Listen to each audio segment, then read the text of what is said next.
Hello and welcome to News Center. I'm Parikshit Luthra. US President Trump lashed out at both Israel and Iran, accusing both nations of violating the ceasefire agreement.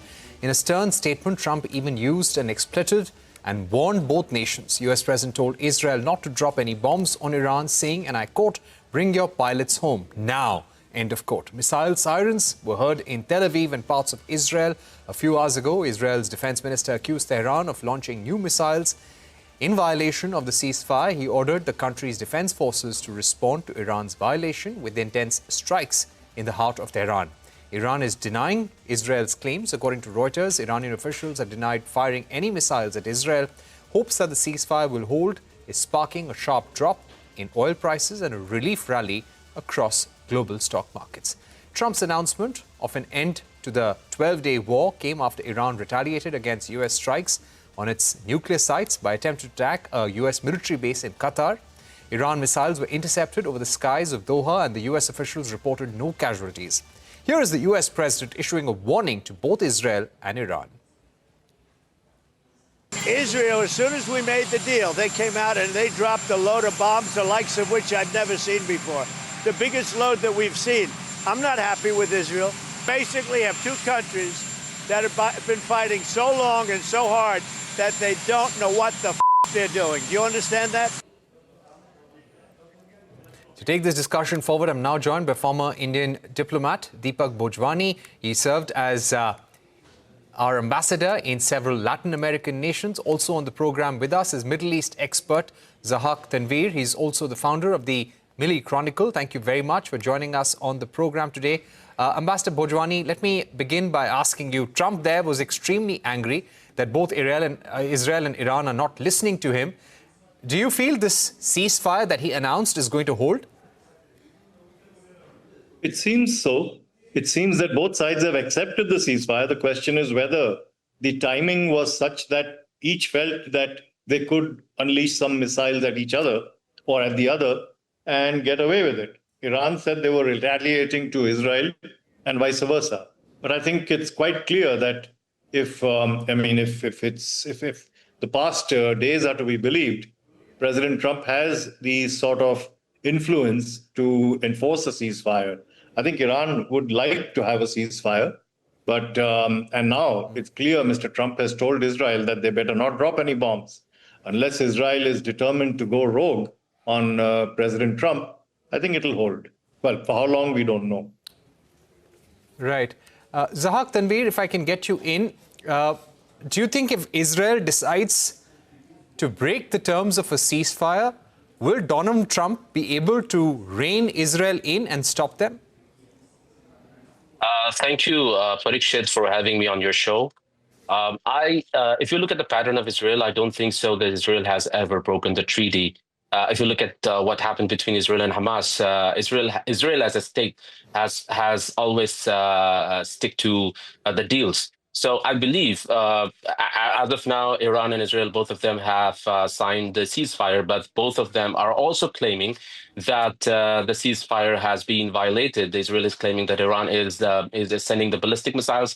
At the same time, Iran is also claiming that Israel is violating the ceasefire. But Israel and the United States have been able to efficiently defang Iran as of now, but Iran as a state, the nuclear ambition is not just political ambition of Iran, it's the spiritual ambition as well. They've been waiting for the Messianic figure, and they've been doing this nuclear program for a long time, preparing for the Messianic figure. So I don't think so. As of now, Israel and United States have pushed Iran back 20 years. The 20 years of engineering and $1 trillion economy have been crippled in just 10 days.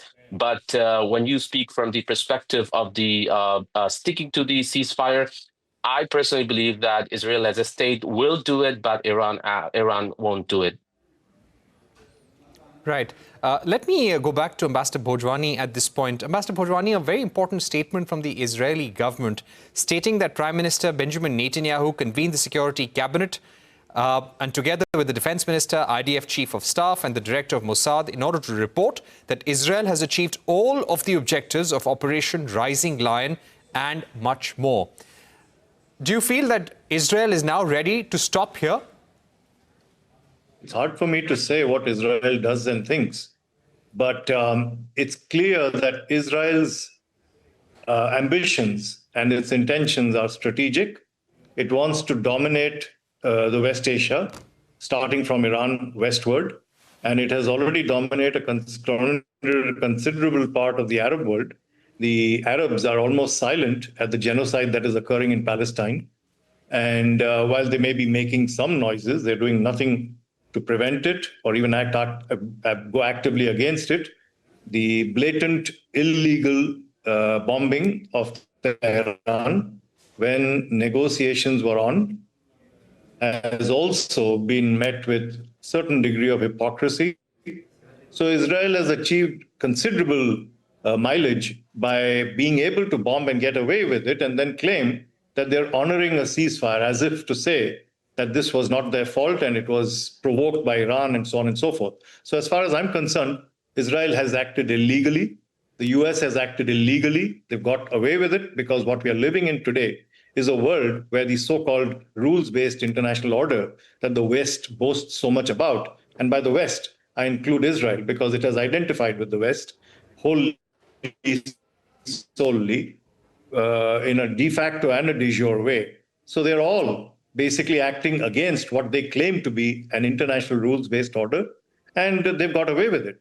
So what happens is that in Iran, which is considerably weakened, and West Asia, the Arab world, well, the part of it that is willing to stand up against Israel is also considerably weakened. So Israel has achieved a tremendous amount of gain in its strategic sense. They're also in occupation illegally, as per the world at large, as per the United Nations. You ask anyone, they have a prime minister who's been called an international criminal by the International Criminal Court, the same court that called Putin a criminal. And of course, the Great West went along with that and said Putin is now a pariah, but Netanyahu is not. The Right. US has even so far as to sanction 4 of the ICC judges. So what we're living in is a world which has been... All right. Let me also get in Zahack, Tanvir, at this point. Zahack, what do you think was the off-ramp that was offered to Iran and Israel, both, in order to have this ceasefire? Well, as per my opinion, the off-ramp will be the economic relief, because the Iran was threatening of the closure of the Strait of Hormuz. And the Strait of Hormuz was not only the economic crippling point for the Arabs and the China or India, it was also for Iran itself. As Abdulaziz Sagar, the founder of the Gulf Research Center, recently pointed out that if Iran tries to close the Strait of Hormuz, then obviously it will be fighting back. It will be definitely hitting its own economy.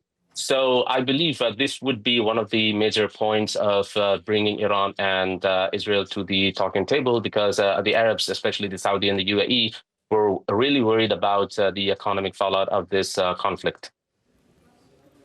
Right. Just last night, Ambassador Bhojwani, it was looking like all hell had broken loose in the Middle East, with Iran striking US bases in Qatar, in Iraq. There were reports from Bahrain as well. So the entire Middle East was very, very tense. This morning, we get reports that there's been no significant damage to Qatar. President Trump has spoken to the Qatari Emir. J.D. Vance has spoken to the Qatari Prime Minister. The Qatar leaders have spoken to Iranian leaders, and all is sorted out. What role do you think Qatar played in this? I think Qatar would have considerable influence because it has been a kind of, if not a balancer, it's been a sort of an interface between the Arab world, the Iranians, and other countries, the West particularly. What seems to have happened is that Iran, I mean, again, I'm conjecturing, I don't know. Iran seems to have attacked US assets. They perhaps had to make a show of it. And if I remember right, Mr. Trump claimed in one of his statements that they had known about this, the Iranians had told them about it. So there were no human casualties, and one missile got through. Happening was role Right, to Ambassador play in this. Bhojwani, we'll try and rectify your feed. Your video has frozen right now. We'll try and correct it as soon as possible. Maybe you can log in again in a short while. But let me go back to Tanvir. Tanvir, you know, the role of Qatar in all of this, do you think it was all pre-decided with Iran informing Qatar where it's going to attack? Why is it attacking? Do you think somewhere Iran had been given this face saver and this was the off-ramp that, yeah, you can carry out these attacks and then just have a ceasefire? Exactly, it happened. As the New York Times reported that 3 Iranian military generals already informed Qatar that there will be the U.S. attacks from the Iranian side on the U.S. base in Qatar. And this is not the first time. This is the second time. If you look back at 2020, when Qasem Soleimani was eliminated, Qatar was the one who gave bases to Donald Trump's, during his first terms. It was Qatar who gave the basis, and you would see the next day or the third day, Qatar was in Tehran consoling and giving the condolences to the Iranian supreme leader. So yeah, Qatar was already informed by the Iran that this is some kind of face saving for the Iran, because Iran has lost a lot in this war. And the second point I would definitely like to make here, as the former ambassador Bhojwani was mentioning, that Arabs are silent over this. I would say that Arabs are watching silently, but yeah, the Iranian militias have unleashed a lot of hell and chaos on the Arab world in the past 20 years. You see the case of Lebanon, you see the case of Syria and Yemen and Iraq, and you see what they did in the other Arab worlds like the Bahrain. So the Arabs know what Iranian militias are up to, and if you compare the statistics of the mayhem and the bloodshed and the killings the Iranian militias have done on the Arab world and the Muslim world, you would definitely find it surprising that it's triple than what Israel has done in Palestine, in Gaza or West Bank.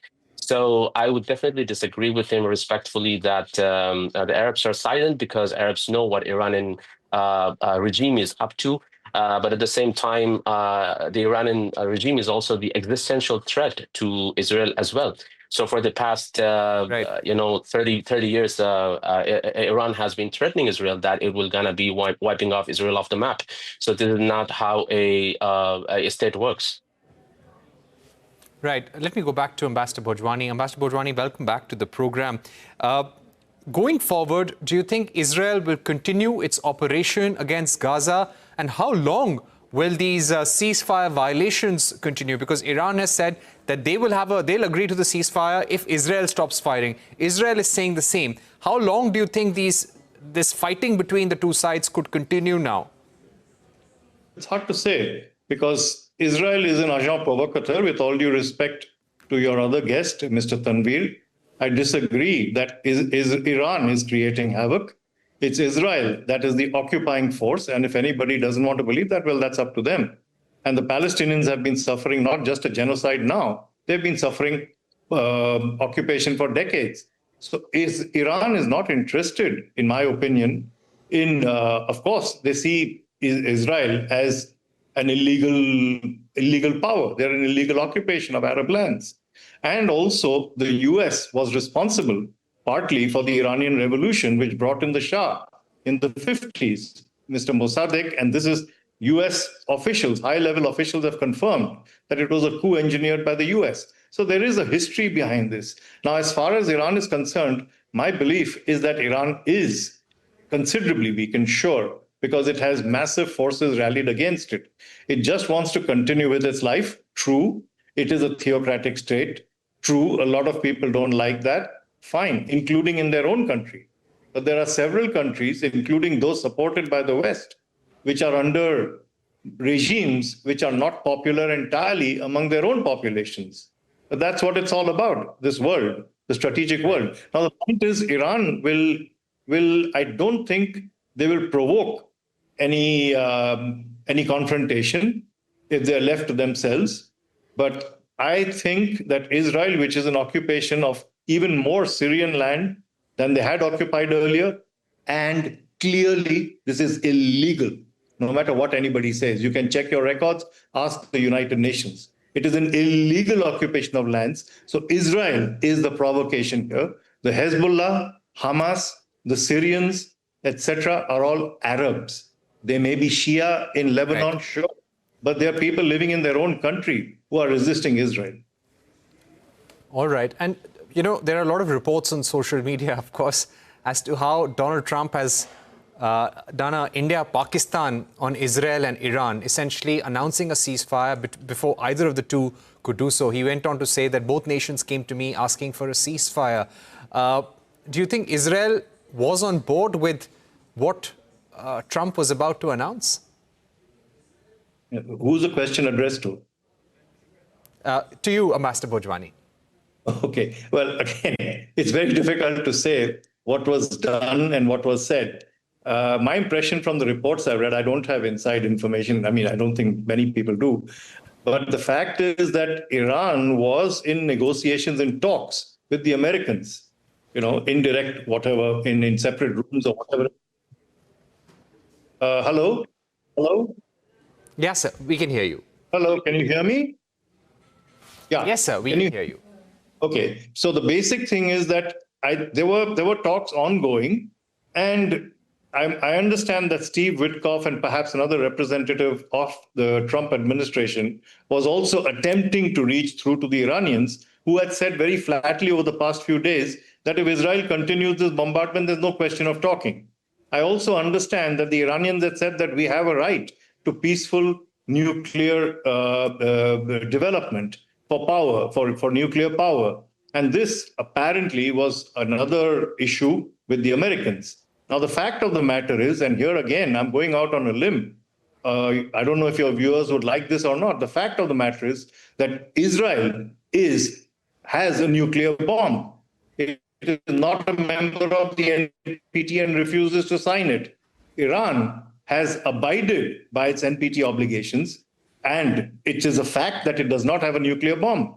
The even the US Director of National Intelligence said so as recently as in March. Trump doesn't want to believe that. So what he's been doing is been talking at the Iranians, not to the Iranians, in my opinion. He's been wanting to attempt a regime change, and that's led to all this. All right. We've completely run out of time, but thank you very much, Ambassador Bhojwani and Tanvir, for joining us on the program. This is a story that we will continue tracking. It's not ended. There is a ceasefire, but both sides don't seem to be respecting it for the moment. We're taking a break here on News Center, but coming up, India and US are still working towards a trade deal, but it's looking difficult before the 9th July deadline. Why? And what happens now? We'll speak to former Indian ambassador to WTO, Anjali Prasad, on the possible concerns.